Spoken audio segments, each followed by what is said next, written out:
In the peaceful suburb of Jackson, Florida, tragedy struck on Mother's Day of 2021 when a young woman named Tristyn Bailey vanished from her home overnight. The tight-knit community, along with distraught parents, rallied together in a frantic search for Tristyn, hoping for her safe return. However, what they would soon uncover would shock and disturb them to the core. Welcome back to the Midnight Investigator. Today, we delve into the case of Tristyn Bailey and Aiden Fuji, a story that resonates deeply, especially with parents.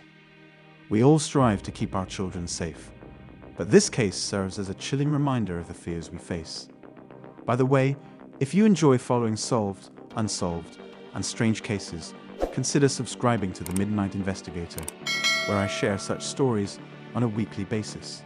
So grab a seat, get comfortable, and let's dive into the case of Tristyn Bailey. Our story takes us to the sunny state of Florida, specifically to Jacksonville, a bustling city with a population of over 1 million. Known for its vibrant lifestyle, Jacksonville offers a plethora of leisure activities and is home to numerous large-scale companies and a busy port. The city's attractions and the laid-back atmosphere make it an ideal place to settle down. In the affluent suburb of St. John's, we find the home of 13-year-old Tristyn Bailey, born on January 18, 2008, to her parents Stacy and Forrest. Tristyn was the youngest of 5 siblings and lived a comfortable life in a spacious house on Cloister Bain Drive, a cul-de-sac characterized by pristine gardens and red-flagged mailboxes. It was a peaceful middle-class neighborhood where one would think nothing could go wrong. Tristyn's family, known as the Bailey Seven, was close-knit and loving. She attended Patriots Oaks Academy, a local school where she excelled academically, socialized with friends, and was part of the cheerleading squad. Cheerleading was Tristyn's passion, and although it occasionally affected her studies, she was determined to excel in everything she did. Her outgoing nature, sociability, and community involvement endeared her to many. On the first weekend of May 2021, Tristyn wanted to attend a food truck event with a friend. With her mother's permission, she was allowed to go as long as her friend's parents picked them up. The event passed uneventfully, and Tristyn returned home, went to bed, and concluded an ordinary Friday night. The following day, a typical Saturday played out for the Bailey family, with everyone going about their routines. Some family members visited older siblings for dinner and returned home just before midnight. Tristyn's sister walked in on her having a video call with an unfamiliar boy wearing a white baseball cap. Not recognizing him, her sister left her alone, assuming it was a typical interaction for Tristyn. The family retired for the night, unaware that Mother's Day would bring a shocking turn of events. As 10 a.m. rolled around, the family gathered to wish their mother a happy Mother's Day. However, Tristyn was conspicuously absent. Her parents, Stacy and Forrest, found it strange since she usually woke up early. They checked her room and the entire house, growing increasingly worried. Concerned about their daughter's sudden disappearance, they called her cell phone. There was no response. Alarmed by her absence, they wasted no time and immediately contacted the police to report their 13-year-old daughter as missing. From the outset, the police felt a sense of unease about Tristyn's disappearance. Her parents provided all the information they could, emphasizing that Tristyn had never sneaked out before. The last sighting of her was by her sister at midnight, and she was supposed to be in her bedroom. The police sprang into action, reaching out to Tristyn's friends, questioning neighbors, and gathering surveillance footage from the area. Gradually, a crucial lead emerged. Tristyn's friend revealed that she had been speaking to a boy named Aiden Fuji, also known as Trey, and he became a significant person of interest in the investigation. Upon questioning Trey, the police concluded that Tristyn had left her home and met with Aiden at his house on Telford Drive. The 3 teenagers spent around 30 minutes together, during which Aiden consumed marijuana. Trey confirmed that around 1 a.m., Tristyn and Aiden left together, and that was the last time he saw or heard from Tristyn. Trey's account appeared genuine, and he was not considered a suspect. However, Aiden's behavior and conflicting statements raised suspicions. The police promptly proceeded to Aiden's family home on Castledale Court. Strangely, Aiden seemed unfazed by the presence of officers, even going as far as posing for a Snapchat video inside a police car and making light-hearted remarks about Tristyn's disappearance. During questioning, Aiden's mother, Crystal Smith, remained present and offered support as he answered the officers' inquiries. Aiden initially claimed that he and Tristyn had parted ways on North Durban Parkway after leaving Trey's house. However, when pressed further, Aiden changed his story, stating that an altercation occurred between him and Tristyn.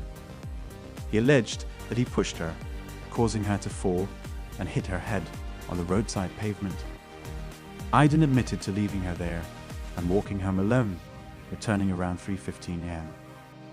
Aiden also claimed that Tristyn had planned to meet a 22-year-old drug dealer named Carlo, whom she had connected with on Snapchat. Carlo was located and questioned, ultimately providing a solid alibi, confirming he had not met Tristyn that night. Aiden's lies and contradictory statements, coupled with the evidence, shifted the focus squarely onto him. The investigation took a significant turn when surveillance footage from a nearby home on Saddlestone Drive surfaced. The footage captured two individuals believed to be Aiden and Tristyn, walking together in the early morning hours. This contradicted Aiden's previous claim of parting ways with Tristyn earlier. Furthermore, footage from Aiden's family home showed a hooded figure walking barefoot through the front door at 3:31 a.m., still holding the white shoes seen in earlier footage. This discovery provided a clear direction for the search efforts. Sadly, the search did not yield Tristyn's safe return. Instead, a jogger made a tragic discovery on Mother's Day evening: a young girl's lifeless body.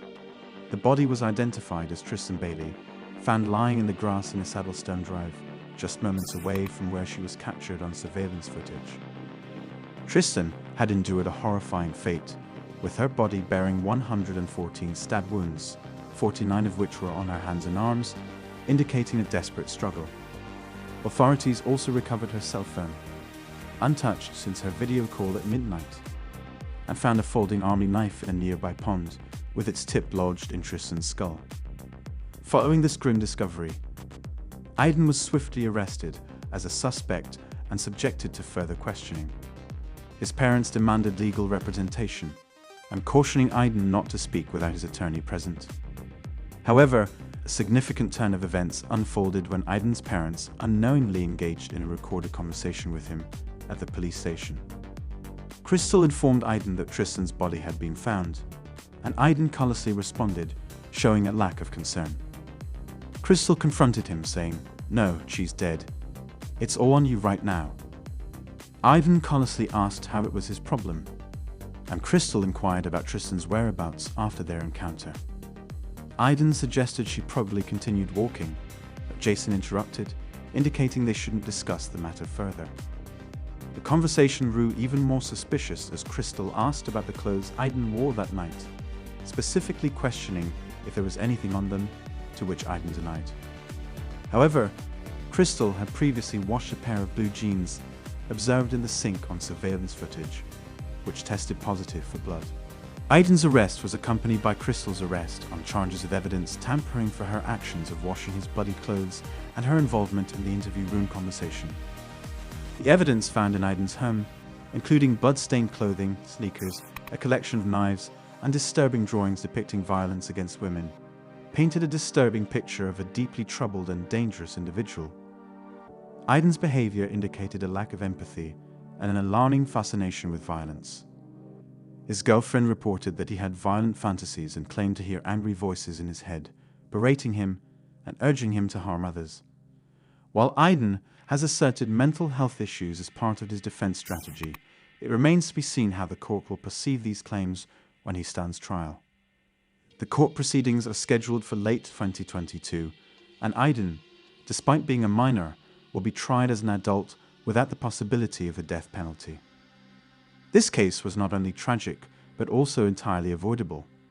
Tristyn's rebellious streak, like that of many teenagers, led her to make decisions with unforeseen consequences.